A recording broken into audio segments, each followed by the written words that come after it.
Bonjour tout le monde, je suis Madame Habiba Aït Hussein qui est toujours heureuse de vous accompagner pas à pas dans votre apprentissage de la langue française. Vous êtes prêts pour un nouveau cours? Alors, allons-y!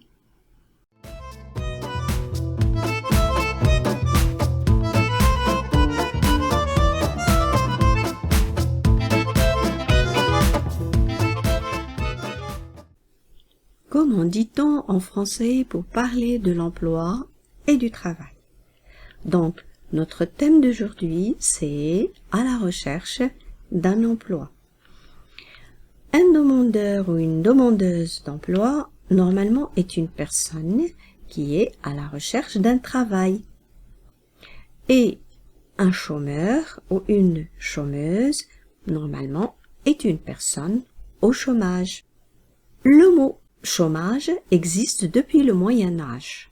Au XIIe siècle, le mot chômer, tiré du latin comar, désignait un temps de pause que les hommes et le bétail prenaient pendant les périodes de chaleur. On apprend des choses. Quand quelqu'un cherche du travail, il peut lire les offres d'emploi, par exemple en cherchant les petites annonces sur Internet. Sinon, il peut se présenter dans une agence d'intérim ou à l'agence Pôle emploi, ce qu'on appelle au Maroc un APEC. J'en profite pour expliquer ce que signifie une agence d'intérim. Alors, c'est une entreprise de travail temporaire qui a pour mission de trouver des salariés intérimaires et de les embaucher pour une durée limitée, afin de répondre à un ou des besoins au sein d'une entreprise cliente. Donc, comme vous avez vu, des salariés intérimaires, c'est ceux qui font un travail temporaire, c'est-à-dire qui sont embauchés pour une durée limitée. La personne alors envoie une candidature au DRH. D, directeur ou directrice, R, des ressources, et H, humaine. Donc, DRH est une personne qui gère, qui recrute, qui engage le personnel d'une entreprise. Pour se présenter et expliquer l'emploi recherché, on rédige une lettre de motivation et un CV. Et là, on se pose la question, qu'est-ce qu'un CV? Un CV, on l'appelle aussi curriculum vitae, donc le C, le voilà, curriculum, et vitae, le V, le voilà. Contient des informations personnelles, par exemple le nom, la date de naissance, la nationalité.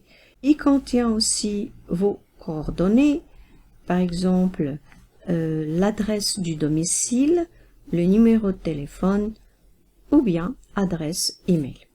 Il y a aussi vos qualifications, c'est-à-dire vos diplômes, vos études, vos stages. Il y a aussi des informations sur votre expérience professionnelle, c'est-à-dire les emplois précédents, les postes que vous avez occupés auparavant. Ajoutons à tout ceci les langues étrangères que vous connaissez et aussi les outils que vous maîtrisez et autres informations. Par exemple, les outils informatiques ou bien les centres d'intérêt, les loisirs.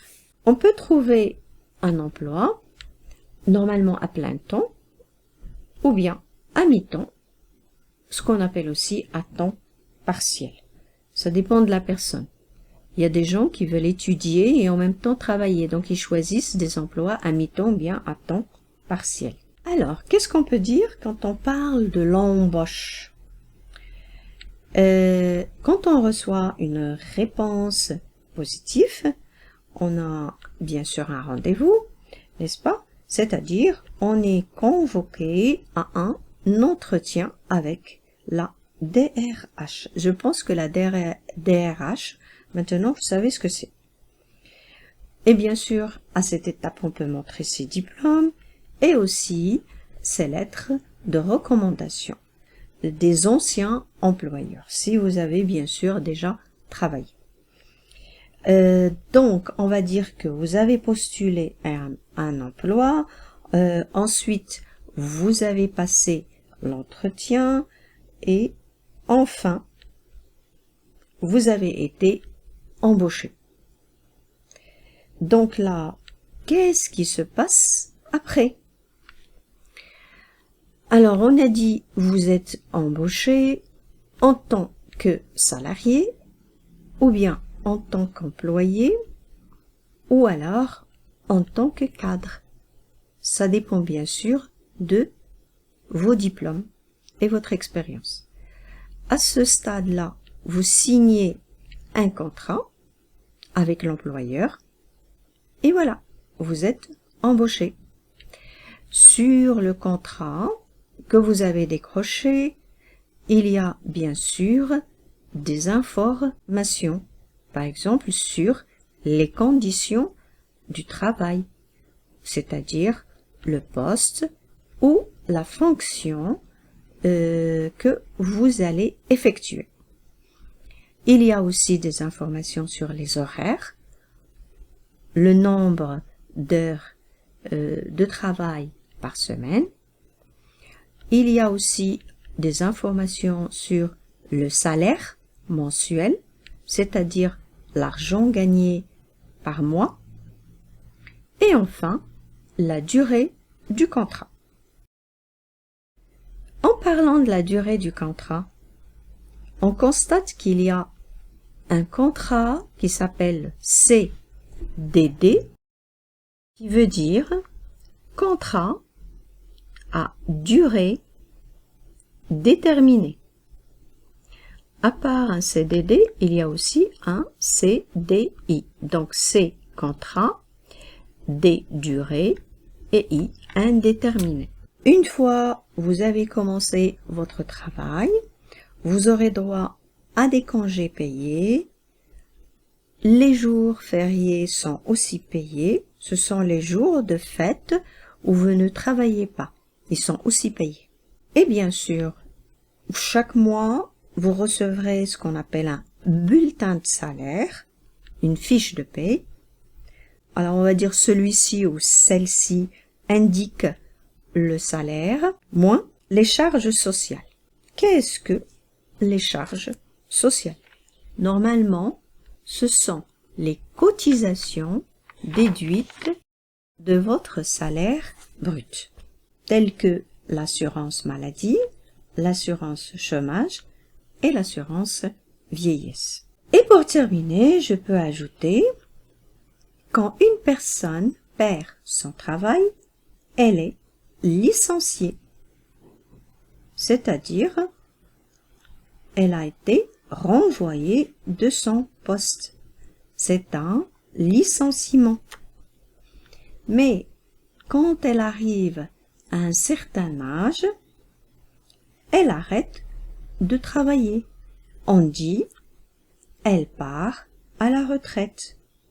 Ou bien, elle est retraitée. Ou alors, elle prend sa retraite. Et en même temps, le retraité touche, le retraité reçoit ce qu'on appelle une allocation de retraite chaque mois. Et là, j'arrive à la fin de mon cours. J'espère que le vocabulaire que je vous ai proposé aujourd'hui est riche et que vous avez appris beaucoup de choses avec Madame Habiba Ait Hussein. En attendant de vous revoir dans le prochain cours, je vous dis au revoir.